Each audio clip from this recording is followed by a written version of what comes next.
Okay. My name is Sophia Beverly, and I'm here speaking with Michael Watson. Do I have your permission to record this interview? Yes. Okay. Can you spell your name as you would like for it to appear on the project? Yes, it's Michaelwatson.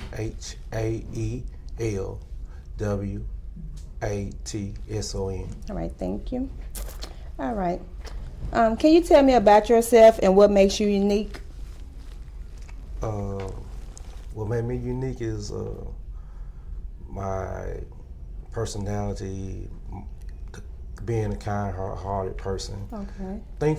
Being thoughtful of others as I want them to treat me. I try to treat people as I want to be treated. Okay. Just being considerate, you know. Okay. Okay. Can you tell me about how you grew up? Oh, I grew up. I grew up in my grandmother's house. My mom was a single parent, and I chose to live with my grandmother, and my grandma raised me. My grandma and granddad raised me from the age of 12 to adulthood. Okay. Can you tell me more about why you chose to stay with your grandma versus your mom? It was more the stability, the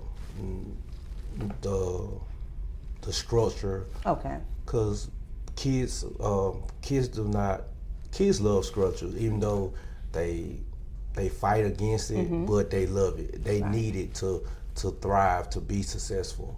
Okay. Can you tell me about how you grew up? Like, were you in the house with just you and your grandma, or you had uncles or anybody else in the household, or? As far as I can remember, I always was in my grandma's house. My mom stayed there. When she decided to move out, and I went with her, and we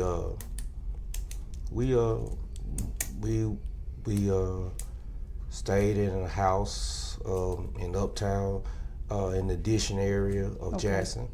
I went to school at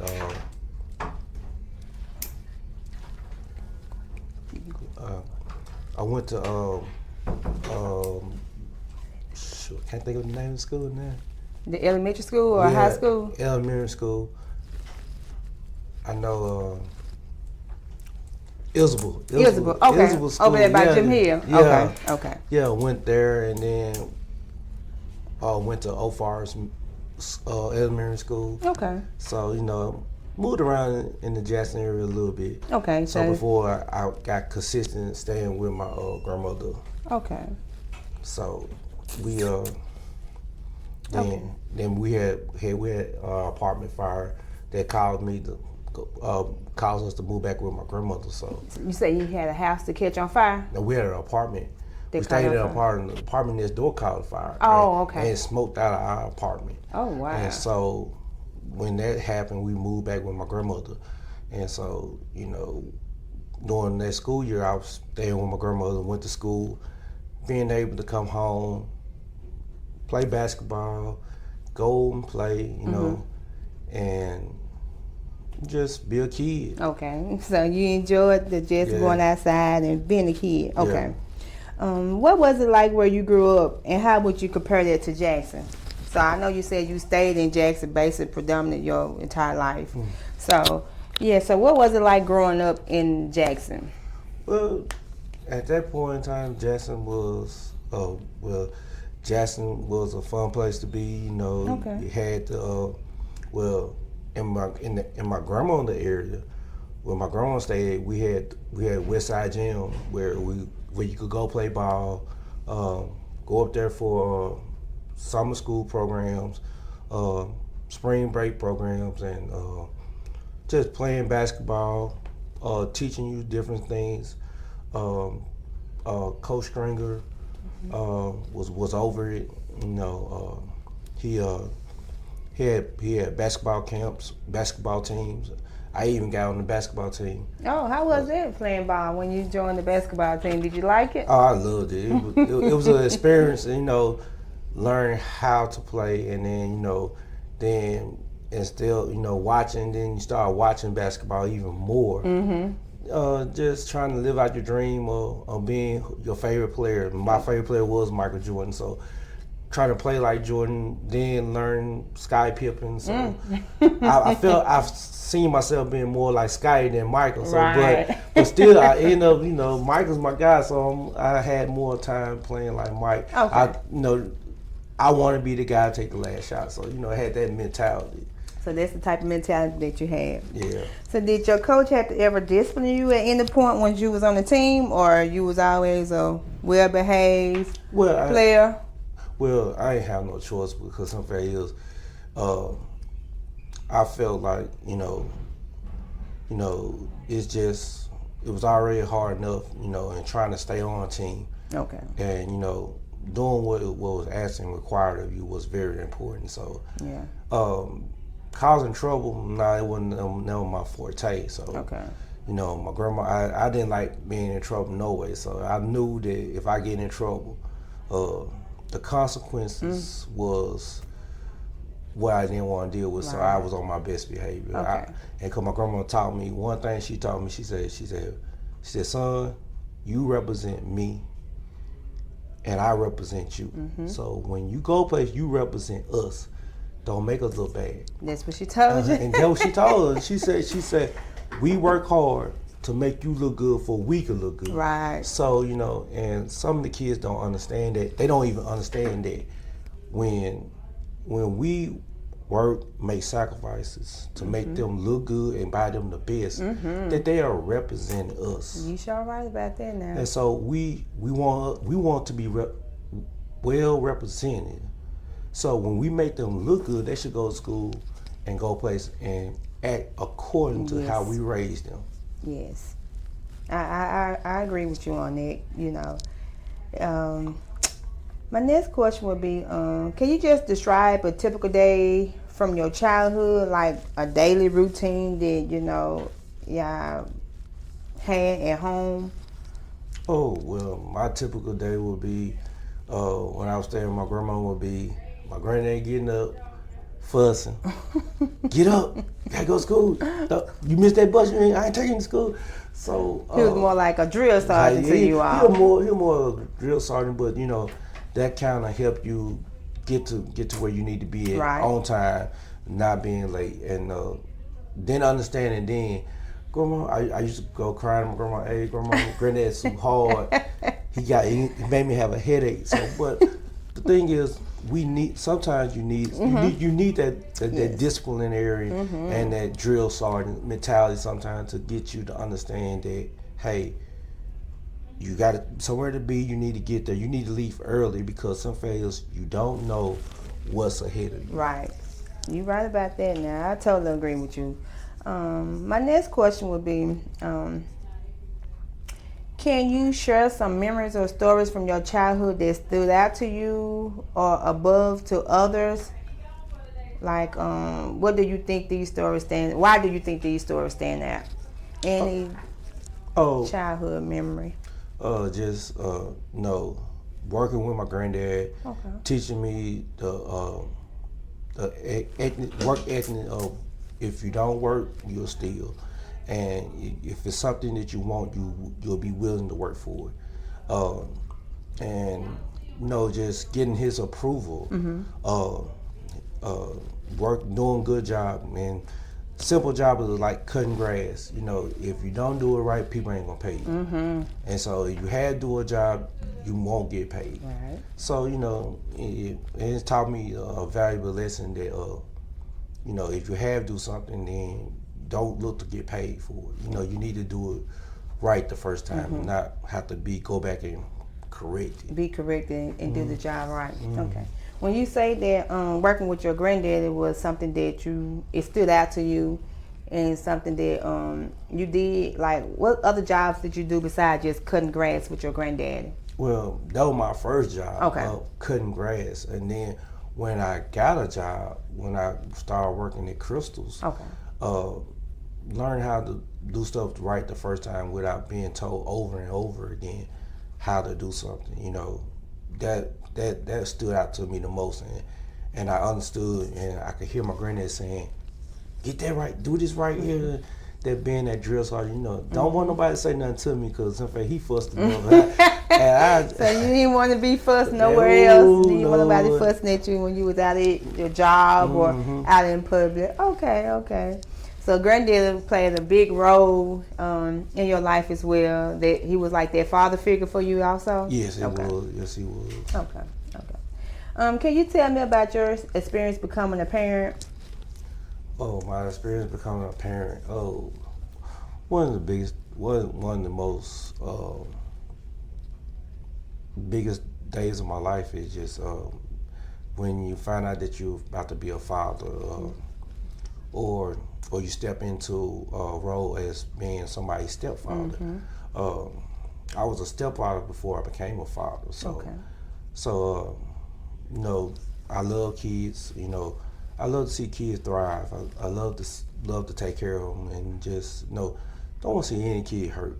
You know, being a stepfather, it's just a responsibility. You know, if you love someone, if you love kids, period, you know, you want them to have the best. You want them to be taken care of. You want them to give them an opportunity. If you get them, you put them in the right situation, they'll thrive. If you put them in a terrible situation, some can thrive, some won't thrive. So it's all about their character, who they are, you know. But if you cultivate them and love them and nourish them, you'll be able to get the best out of them. I agree. So when you became a stepfather, it was something that it was like it came quite natural versus when you became a father, when you had your biological child. Can you kind of like tell me the difference between like the two, when you became a stepfather and when you first became a biological father? Was it any difference in or comparison with those? It's a difference because as being a stepfather, you really don't have no ties to them. You know, it's something that you choose to do. But when you become a father, when it's your child, when that child has your blood, this is your seed. This is your baby. Hey, you just can't walk away from it. True. As a stepfather, well, when you and your mate split, you know, hey, you know, some people just say, hey, that was just, you know, I was dating her mom, whatever, you know, but you know, you can really cut ties, but you know, but you really have a heart, you know, and you really connected with that child, and it's kind of hard. But when it's your biological child, it's something totally different. It's something totally different. You know, you help create that child. That child have part of you in you. So your blood. Yeah, and your blood. You know that's your child. You brought that baby into this world, so yeah, I can understand. You know how you would have that comparison between a stepchild and a biological child. Okay. How many kids do you have, if you don't mind? I got 4. 4 or 5. 4 biological, and how many step? 2. Okay, so 6 in all. Okay. I know, but since you just said that you have kids, my next question is going to be, if you are raising children now or around, you know, any kids often, can you describe a typical day raising kids? Well, in today's time, you have to be very, very in tune with what's going on in today's time. And if you're not careful, if you're not aware and being on guard, things could slip in and catch you off guard. And the thing about in today's time is, you got to be very, very on your job. You can't be lackadaisical. You can't be talking about woe me and this and that. You got to worry about these kids because they are our future, and we can't worry about what happened last week. We can't worry about what happened 10 years ago. We got to be on the point of watching out for these kids because they are under attack each and every day. And they're attacked through social media. They have the world at their fingertips, and they are exposed to so much. Unlike when I was growing up, we wasn't exposed to too many things. We snuck. We had to find things to get our eyes open up, or get introduced to things. Right. But today, everything is at their fingertips. Yes. And they want a smartphone. And once they get a smartphone, they're wide open to the internet. It's undisclosed. It's unsecure. You know, they could go to any site they want to. And they could get, like you said, exposed to anything. I remember, since you said that, you remember back in the days around that time when we was coming up, you remember we had the jukebox? Yeah. And you remember at a certain time you couldn't even purchase like videos if there was like X-rated or had a lot of yes. Yeah. You remember it had to be at a certain time, which was midnight, because they figured like kids at a certain age should be asleep between these times to that time, and then once you know it was legal time for the adults, they should have been the one purchase the. You're right about that. Yes, that is a big difference now. How when we was coming up, you know, we didn't get exposed to a lot of stuff that kids get exposed. Like now they could just take their phone and Google something and they could see whatever it is they need to see. Versus I remember like just ordering a video off the jukebox. Like it had to be a certain time where you could order X-rated videos. If not, you know, and they indicated to, you know, the people that was over the jukebox that this person had to be at least 18 years or older. What was the age limit? 18? 18 or older. So yeah, so things have really, really, really changed. Back then it was like, you know, certain things wasn't shown on TV because of the kids, and then if it was, it'll say PG, rated X, and so on and so on.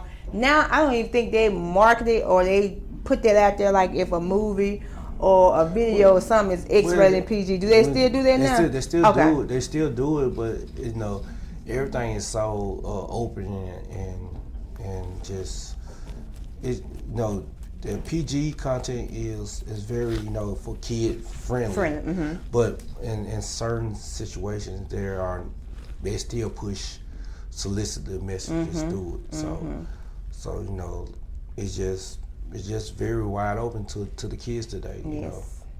Yes, the time has really changed. As years go by, you be like, wow, you know, we wasn't exposed to half of what these kids are being exposed to. So, yeah, as a parent, you definitely have to monitor, watch, and be on to what your child is doing, because if not, you'll be surprised. Yes. Okay, my next question is going to be, how do you describe your role as a parent? Well, my role as a parent is, you know, being a father is just, you know, being a provider, a protector, overseer, and just, you know, understanding where my kids come from. You know, understand some parents today forget where they came from, and some did some things that they're not proud of. But even if you did something that you're not proud of, just understand that, hey, look, you know, be understanding when your kids start exemplifying what you did as a kid. Understanding that, and then recognize where it came from, and stop trying to put it off on the other parent.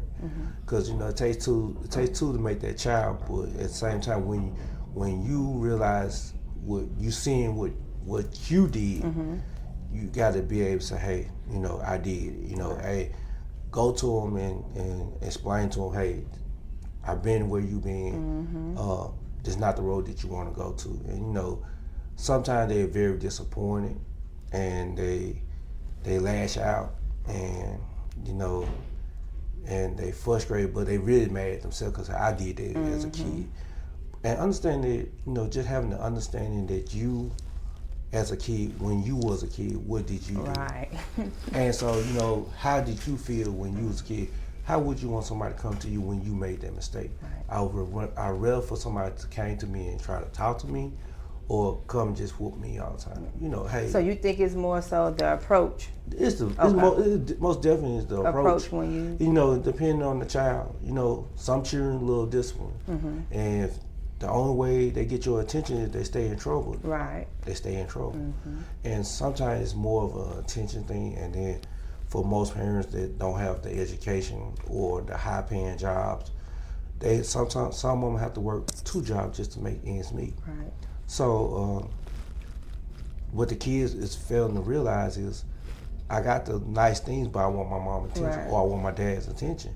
The only time I see my dad is when I get in trouble. So when they see that pattern, then you wonder why the kids getting in trouble. Only time I see my dad is when I get in trouble. So they thinking, these kids are thinking like, well, the only time I see him when I get in trouble. So if I really want to see him, I just stay in trouble. So I just get in trouble and I see him, but other than that, I can't see him when I'm doing good, or I just can't see him just because. I want to ask you this. Okay, do you have any boys? Yeah. Do you think the male figure plays a big part in the boys' life more, or is it the girls, or is it just both?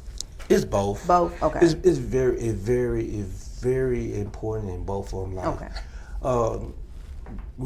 I used to think it was just important for the boys, but I have come to find out it's important for both female and boy. Okay. Because some females, female would love for her father's attention, and then that will cause, by him not being there, she don't know what to look for in a mate. In the man when she started dating. Okay. So and she'll know what true love is. Okay.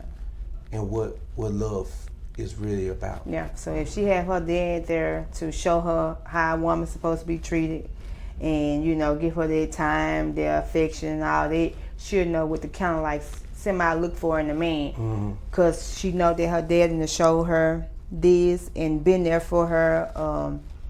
That's basically being their father for her. So when she get older, she won't have to look for that in a man. Cause so a lot of times I think it's like when that father's absent out of the girl life, she'll fall for anything, any showing of affection or so-called love.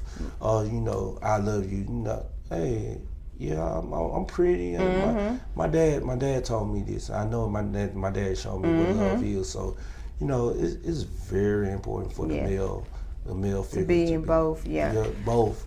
Because he teaches his son how to treat a woman, and not be a womanizer, unless the man is a womanizer. So, it's and then depending on that child, because some failures you could have the best role model as a father, but you choose to live your life a certain kind of way, Yeah, because at one point I used to always think that it was always best just for, not saying it was best, but I just felt like the guys need their father more than the girls. But as time went by and as I got older, I started to realize, the girls need their father just as well as the boys need their father as well. Because like you were saying, that of course, their father figure gonna show a girl how to be treated, what love's supposed to be about, and all the good stuff, versus them going once they get older and try to find that father figure or their love or affection or attention that they should have got from their dad. In a guy, and then it just always be a big issue with it. And can you give me any ideas or your points of like why you think that the boys should have their father as well? Like for instance, like give me an example, like I guess like why would the boys need their father in their life as well? Well, why the boys would need their father in their life is to be able to show them how to be a man, where a woman cannot show a young man how to be a man. A woman can only show a young man how to treat a woman from a woman's perspective, but a man could show him how to make an honest living, how to be disciplined, not to let his feelings get in the way of making a right decision. And because men are more logical thinkers than women are, and women are emotionally driven, because some failures when their emotions are in it, it's hard for them to make the right decision. Because some failures, I'm mad with you, you broke my heart, I'm gonna keep your kids away from you, instead of saying what's best for my kids. I'm trying to get back at you. It's an emotional driven thing. What's best for my kid. Yeah. And that's one of the biggest things. It's about this saying that I used to hear all the time. Mama ain't gonna never tell you nothing wrong. I beg to differ on it. I heard the other lot too. Okay, so my next question is going to be, have you ever had the experience where your kid's mom tried to keep the kids from you, or y'all always been able to co-parent? Y'all had any issues or anything? Yeah, I have dealt with that before. When me and my wife had separated, she took the kids and kept them away from me for a good minute, for a good 2 years, and then I was able to see them, and I was able to see them for a little bit. Then she really just took them and just went to Texas. Wow. And so it was just a year went by. I was paying child support, and I just decided, hey, this ain't right. I got some legal advice. I talked to my pastor about it, and things just started falling in line, and I had found a lawyer that started the process. Okay. But he got sick, and he had a stroke, and he couldn't finish the process. But then one of my coworkers told me about a lawyer, and I met with him, and he said, "Oh man, that's not right. We're gonna get the ball rolling." And I say in 2 months. Started in November, late November, right after Thanksgiving, 2014, going into 2015. I made payment arrangements, and we started. First thing he told me, he said, first thing first, he said, you gotta get the divorce. Okay. He said that's the first and what everything else. So y'all was still legally married at that time? Still legally married, but had been separated for about 4 or 5 years. Okay, wow, that was a while. Yeah, it was a while. So it was a lot of drama, and he say, she say stuff. So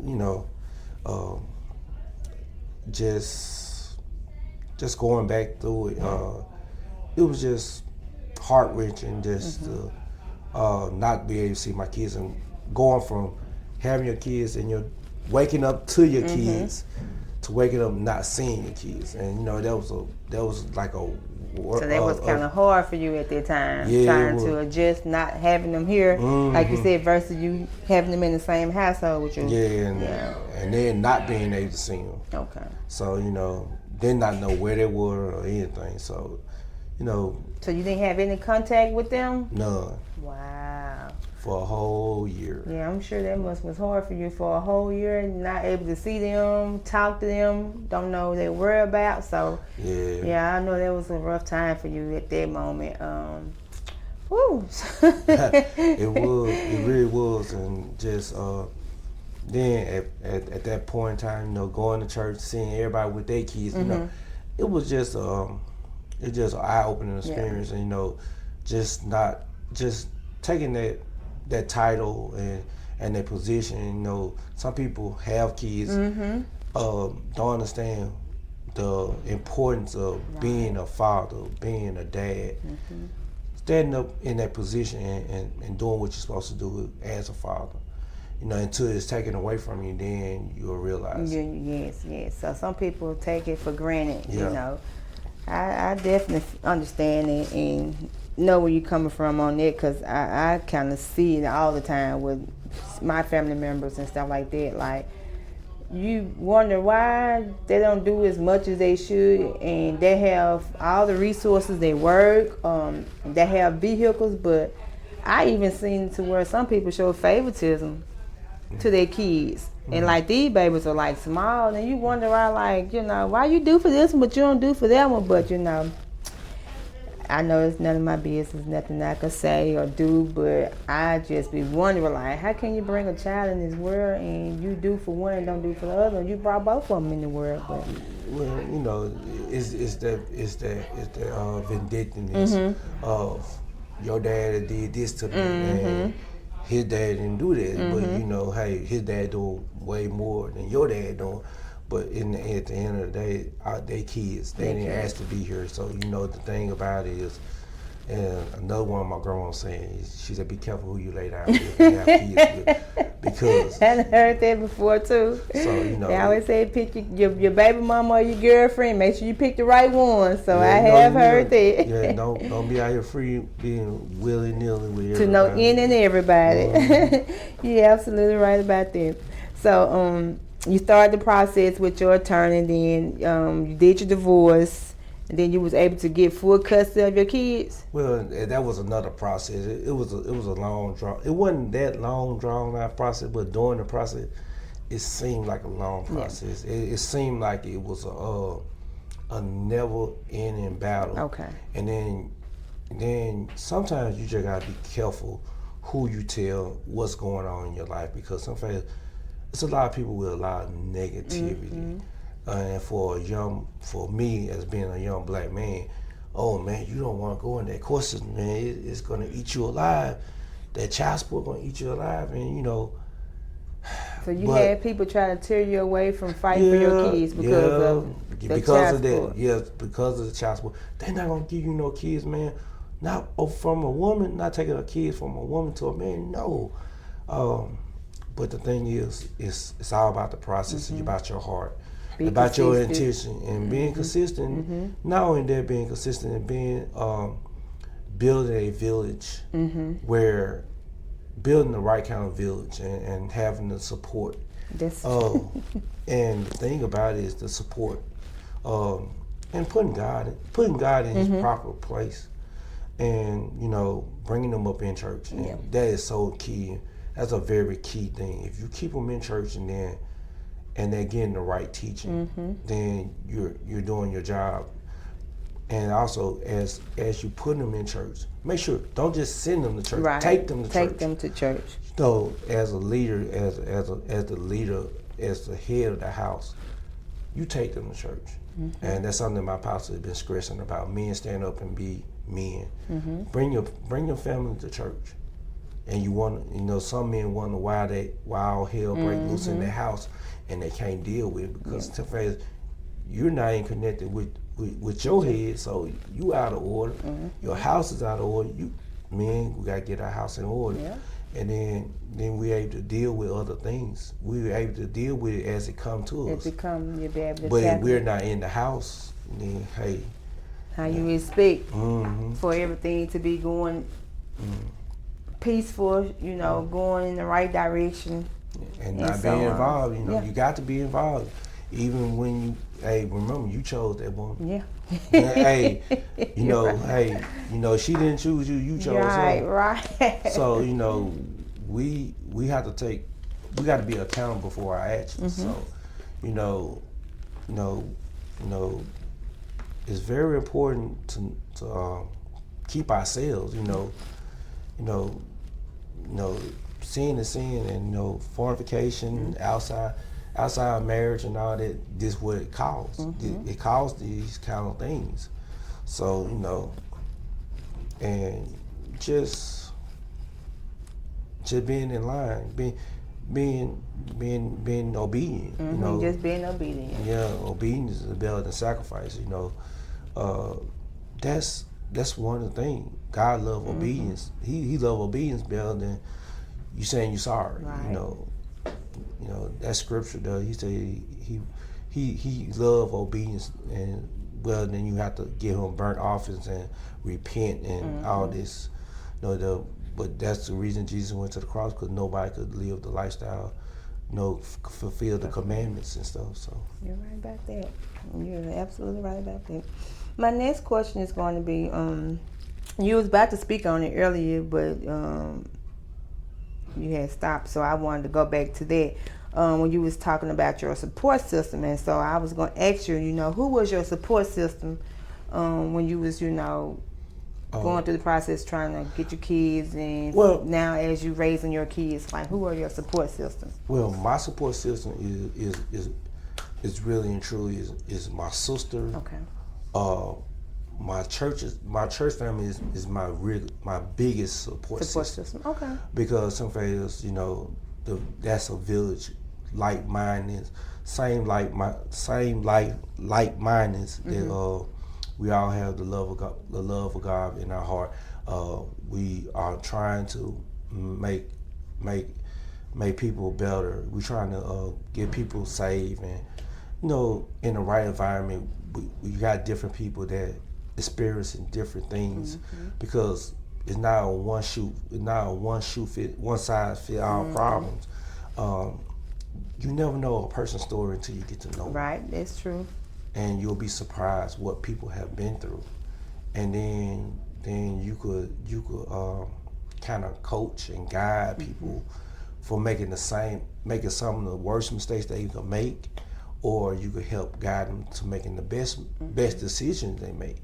Because sometimes people gonna do what they want to do when they want to do it, and it's just about learning that, hey, just because you made this choice, it's not the end. It's not the end. You know what to say. It's not the end. But you gotta live with your choices that you make, and don't run from them. No, and for most young men, some of them run from their problems, and for the young ladies, the young ladies get stuck with that child, and it kind of hurt them the most. I didn't make the baby by myself, but it's my baby, but he get to go scot-free. Yes. And so that's the mentality that a woman would have. So and there's a double-edged sword. There's a double standard to that whole process. It is a double standard. It's more harsher on men because they not the one with the children. They get at. Some say go be and free will. Yes, run do free. it. Make more babies. Make more babies. Make more problems. Yeah. But that's why it's so important that you be able to keep yourself self-control. Not everything is good to lay down with. Every beautiful face is not good to lay down with. Yes, you're right about that. I totally agree with you on that. My next question would be, how do you compare the way you or others raised their children today from the way you was raised? Well, I'll say we're more soft. Okay. And they were more strict, but they had their morals embedded. They embedded our moral. They embedded the standards in us. You ain't gonna do it or else. Right. And then back then, we didn't have as much, and then we didn't have the exposure what these kids today have. These kids today are bold. Yeah. They're very bold. Oh, you whoop me? I'm calling child protective service. I heard kids say that to their parents, mom, before. You can't hit me. If you do, I'm gonna call CPS and stuff like that. And I be looking like, whoa, like they. But the thing is, think about it. So that's why they're exposed to everything. They think they know, but they really don't know. The thing about it, you call child protective services. That's for somebody that is true abuse. They don't know what true abuse is, because sometimes true abuse is when you got broken ribs and you can breathe, or you got black eyes or anything. Just because you get a whooping because you jacked up. That's not abuse. That's called discipline. That's called discipline. See, they gotta understand the difference between discipline and abuse. But the system is corrupt and tainted because sometimes a parent can go too far. But child abuse, just because you leave a mark doesn't mean yes. That child being fed, being clothed, got anything that they need, because you have to discipline them that one time. And like you said, true enough, some kids you can whoop and they easy to mark up, but not saying that they was abused. True enough, I discipline, the child, but the system has it to where if your mom or your parents hit you, you call this number and this, that, and that, and they know that now. And so that's why people don't even try to discipline their children no more, because they're afraid that if CPS get involved, it's a possibility they could lose their children, or it's just a lot. Going to jail. Yeah, going to jail, and don't nobody want to have to go through that for trying to discipline their child. And but see, but now look at the way things are now. Right, and that's Look why at the today's crime time. rate's so high. Mhm. That's why they don't respect. Believe it or not, a lot of these kids don't even respect their parents. It's the kids are so out of control. Like they have no morals, no respect, no values. They don't know what They don't even dignity. I mean, like all that kind of stuff that we was, grew up on. It's out the door now. Mm-hmm. It's out the door. Like it's totally different. Do you have any stories that come to mind to these similarities or differences? Oh, stories. Not to that point. No, it's just a difference in between. The times. Mm-hmm. When I say that the parents are soft these days, some parents fear. Hey, I don't want to lose what I have for. Hey, I don't want to lose what I got because I worked too hard for Mm-hmm. this. And I'd rather let you just go about your business, and I continue to live my life. I enjoy my stuff, and then to deal with you right now. And that's some of the parents. Their mentality. That's how they think. But sometimes you gotta take that stand. I brought you into this world. Mm-hmm. I'll take you out, and But the thing is, to a point where you have to be honest. You have to be honest with yourself, Mm-hmm. and do the best you can do. Yeah. And just remember that, hey, this is your seed. This is your child. You gotta take care of your child to the point where they can take care of themselves. Exactly. Once they get to the point where they can take care of themselves, then it's on them to what they do from there. I agree because becoming a parent, of course they don't give you no handbook, so you're doing the best you can to raise your child and to provide for them, and then to get them at an age where they start being like disrespectful and all that kind of stuff. It gets to the point where I done heard parents say it get frustrating. Sometimes they just want to walk away or. But that's the easy way. That's the easy way out. Because then you leave that headache for somebody else. Somebody else to have to deal with. But guess what though? They didn't create that headache. So who you think better to fit to deal with you? You or somebody else? Me. So and then my grandma also told me this. She said. She told me this. She said, be careful how you treat your mom. Mm-hmm. Your children, you're gonna see it again. Mm-hmm. And so that's something that stuck with me. And she said, one day you gonna become a parent, and you gonna see some similarities from how you did your mom or your grandma or your dad. It's gonna come back to you. And and I could attest to you that my children, I have received my share of what I did for my parents and my grandparents. My kids are not perfect, but close to perfect in my eyesight, because in fact they're very mannerable, they're very obedient. They're gonna do what they want to do when they want to do it. So it's all about you got to find that. You gotta find that balance. Yes, find that balance. You cannot be your child friend, but you do have to be their parent. Yes, parent first. I tell mine all the time. I'm your parent. I'm your mom first. Then I'm your friend second. Don't you never forget that. And I think that right there plays a lot of part too, because a lot of these people nowadays, they want to be their kid friend. Mm-hmm. No, you got to be their parent first in order for you to be your child friend. You got to set them boundaries. You have to set them boundaries. And even when they get up to age, and when they're maturing and starting to be a young adult themselves, they got to respect you as parent. They got to respect you as mom and dad. And it's certain things that I would not dare do in front of my mom or my grandma. But, before my grandma passed, I had a big falling out with one of my cousins because somebody else, y'all do not, the word respect is not valued or shown. because some failures, you know. We had family gatherings before my grandma passed away, and every family gathering they had to bring their recreation, drugs, drinking out. I'm like, but guess what? This is our grandmother. Yes, this is our patriarch, and we out here drinking. You know, we grown. Yeah, but we still. It wasn't the time and the place. She's our grandmother. So why?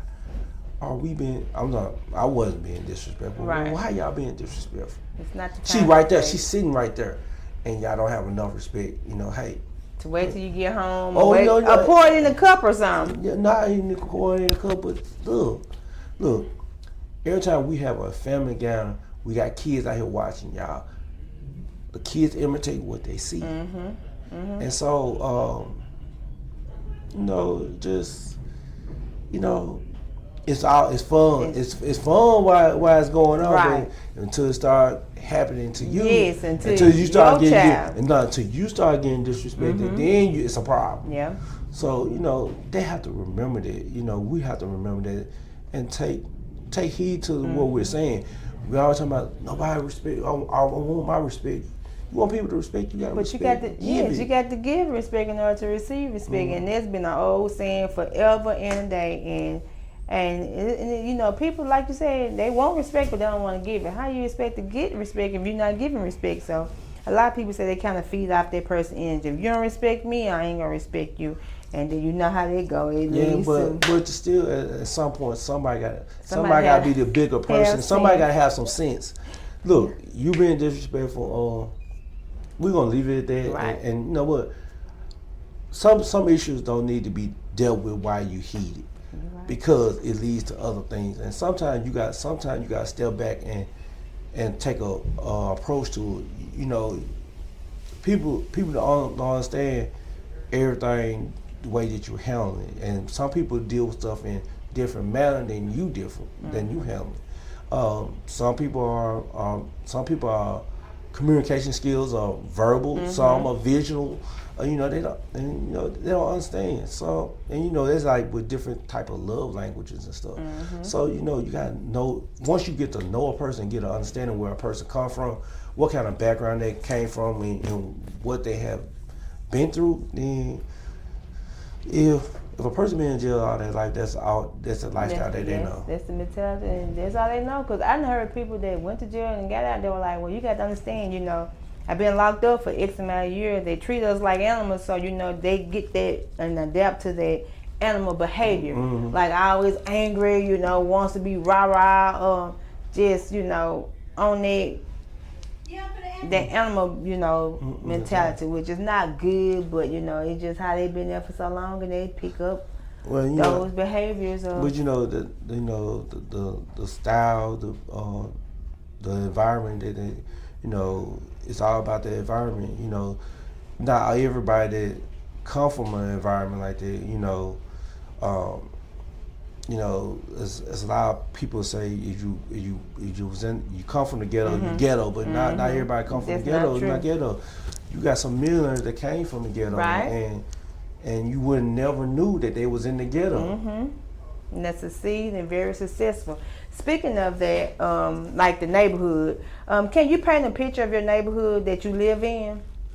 It's very quiet, and everybody to themselves, and and compared to when I grew up from, everybody was interactive, and you had a village that you had your Miss Sally, you had your neighbors down the street, Miss Sally, Miss Jones, Miss Knight, and you could go up and down the street, and you could go to any one of them houses and get you a drink of water or something to eat, and you knew not to do nothing, because guess what? They had the okay and the privilege to whoop. That'd be not one whooping, but two whooping you gonna get. They whoop you and sent you home, and then when your mom or your parent get there. When your grandma, for me, when my grandma got home, that was another one, right? And then my granddad, it was 3 whoopings. So it's all about getting back to, you get back to rebuilding that village, and not, one thing we as parents have to stop doing is stop discussing people in front of our children, because some fails. And we discuss we discuss people in front of our children, they lose the respect and depend on what we're saying about them. Because some fails we say they ain't nothing, they don't know what they're talking about. Their child don't heard that, and guess what? Now, oh, my mom said, you don't know nothing, you ain't nothing. Right. So I don't have to listen to you, and you can't tell me what to do. That's when that and so now comes out. So now the village has been broken down. The protection, the watching out for one another. That's such son. They don't think nothing of me. I can't tell them nothing. So hey, let them go by business. They'll just turn their head like they don't see it, and it's going on. And that's crazy that you say that, because like majority of everybody that I interviewed said their village is not there no more. Like if you did anything in front of your neighbors, you got discipline. By the time your mom, grandma, whoever was caring for you got home, you got that second whooping. So that's why I think that the from back then versus now is so different, because people are afraid to say something to the kids because they don't want to get involved with the kids being out of control, and they be like, well, my child didn't say this, and my child didn't do this, and how and it causes a uproar between the neighbor and the parent. So a lot of people tend to just stay out of it now. They're like, I just don't want no parts of it. But then again, you know your child, and you know what your child does at home when you're there. Right. So the thing about it is, like I said, you got to know your child, and some people forget what they did as a kid, and now that they're successful, or they don't outgrew that child's behavior, is that. Okay. My next question is gonna be, how do you think your neighborhood that you live in affect your ability to raise your kids? It doesn't. Okay. And in most of the part, it kind of helps them to be able to see where they want to be and where they not want to be yet. It gives them more motivation to do better. Because some days you could live in a rich neighborhood and still be in the ghetto, end up in the ghetto. So it doesn't matter. It's all about what you teach them and how to make them be successful. Okay. What are some ways that you have adapted to challenges or opportunities you encounter as raising your kids? For